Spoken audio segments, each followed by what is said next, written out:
¿Queréis saber lo que es el etalonaje o la edición de color?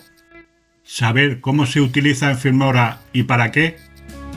Si te quedas, vas a aprender todos los secretos del etalonaje en Filmora, sus herramientas y cómo hacer que tus vídeos queden impresionantes. Comencemos por el principio. ¿Qué es etalonaje? Pero, ¿a qué se le llama etalonaje? Según la definición de Wikipedia, etalonaje ha sido un proceso de laboratorio cinematográfico que, mediante procesos fotoquímicos, conseguía igualar el color, la luminosidad y el contraste de los diferentes planos que formaban la secuencia de una película de cine. En la era digital, esta denominación se ha ampliado a todo el proceso de postproducción que hace referencia al ajuste o edición de color. En la época del celuloide, existían trabajadores expertos en el tratamiento del celuloide en laboratorio, pero hoy en día, y por desgracia, en la mayoría de casos es el propio editor el que se encarga de la tarea. ¿Para qué sirve el etalonaje? Como dijimos, se trata de todo lo que se relacione con la edición del color, ajuste, teñido, corrección. Las escenas de una película se ajustan en color según el resultado obtenido en la grabación y para resaltar contrastes, luces y colores. A veces, a criterio del director, se tiñen de un color específico según requieran provocar en el espectador alguna sensación. Pero en general se les da a todas una tonalidad parecida para equilibrar toda la cinta. Ajustar el color en Filmora. Filmora es un software de edición en general y, como tantos otros, no está tan especializado en este tipo de tareas, pero sí dispone de las herramientas necesarias para hacer pequeños ajustes o correcciones, tanto en color como contraste y luminosidad. Veamos cómo se puede trabajar y qué nos ofrece. Vamos a ver un clic cualquiera solo para ver las herramientas que nos ofrece Filmora. En la ventana de propiedades, si nos vamos a la pestaña de color, lo primero que vamos a encontrar son los LUTs. Eso son pequeños archivos con los preajustes que se hicieron en su momento sobre el color, luminosidad, etc. Se trata de preajustes que, en su mayoría, intentan dar el ambiente de famosas películas. En Internet podéis encontrar muchos LUTs para descargar. Si clicamos el desplegable, veremos que una de las primeras opciones es la de cargar esos archivos. Después podemos ir viendo, de los que vienen por defecto en el programa, el efecto que nos puede hacer cada uno en nuestro clip. Probamos el primero y mirad cómo cambia. He hecho una copia del clip y le he hecho una máscara para que podáis ver la diferencia. ¿Veis al probar otro cómo cambia? Aquí acelero el vídeo para no aburriros. Si me lo pedís en comentarios y veo que hay interés, os puedo hacer un vídeo de cómo crear y exportar nuestros LUTs. Veamos ahora la sección de color. En este apartado no podemos hacer grandes cambios ya que está más enfocado a pequeños retoques y luminosidad. Podemos variar la temperatura de color, es decir, más cálido o más frío. Se puede variar el tinte, dando tonalidades más verdosas o magenta. Podemos ajustar la intensidad de color y, por supuesto, la saturación, haciendo que resalte mucho más. Después tenemos el apartado de luces, donde el primer valor que nos encontramos es el de exposición. Con él lo que conseguimos es oscurecer o aclarar la imagen en general. Después encontramos el contraste, con el que podemos hacer que destaquen más o menos las diferencias entre luz y sombra. El realce, que también aclara u oscurece la escena en general. Y a continuación tenemos el valor de sombras, que también podemos aclarar u oscurecer. La siguiente pestaña es interesante porque el único valor que tiene es el de afinar, y lo que hace en realidad es enfocar la imagen. Con ello podemos aumentar un poco la nitidez, si es que nuestra grabación está algo desenfocada. Por último, la sección de viñeta, que es el efecto de fotografía antigua a los bordes de la imagen.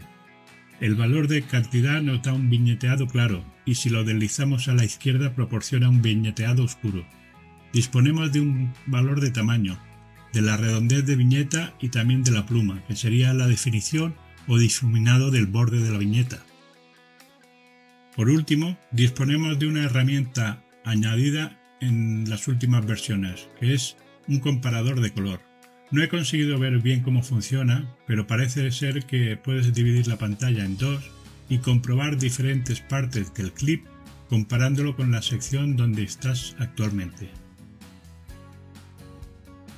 Si volvemos a subir veremos más pestañas para teñir, ajustar o modificar los colores. La siguiente que veremos es HSL. Con esta herramienta, sabiéndola utilizar bien, se pueden hacer ajustes más detallados. Como veréis, dispone arriba de 8 colores y una palometa que indica el color que tenemos activo. Jugando con los deslizadores que tenemos debajo, como tono, saturación, luminancia, podemos conseguir con precisión el color que tenemos activo o los colores más similares. Esta escena, que tiene bastantes ocres, acercándonos más al naranja podemos modificar estos, seleccionando el naranja y jugando con los deslizadores. Si activamos este color lila, como la imagen no tiene ningún tono en ese color, comprobaréis que pocos cambios podremos hacer. La siguiente herramienta es la pestaña de curvas. Agrandamos un poco y podemos ver que aquí solo tenemos los colores básicos de la imagen: rojo, verde y azul, y un blanco que representa la luminosidad de la imagen.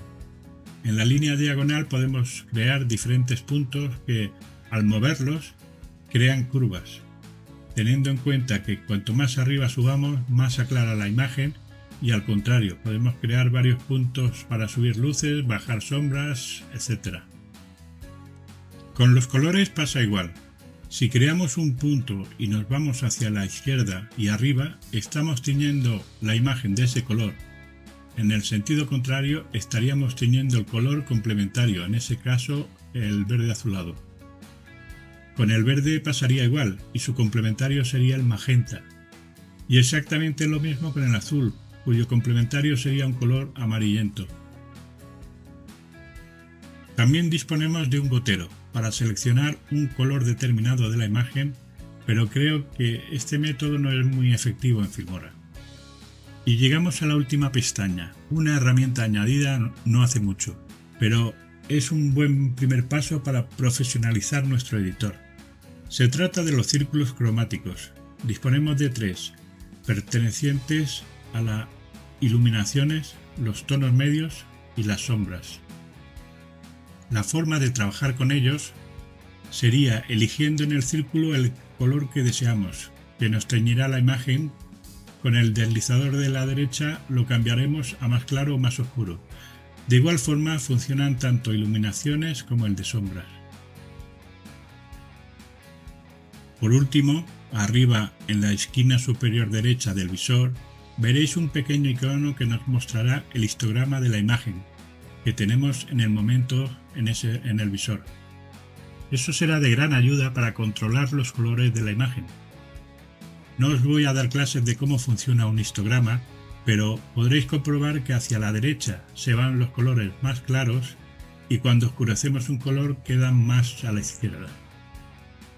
Como comenté al inicio, no son herramientas muy profesionales, pero suficientes para corregir, ambientar o teñir nuestras escenas del proyecto.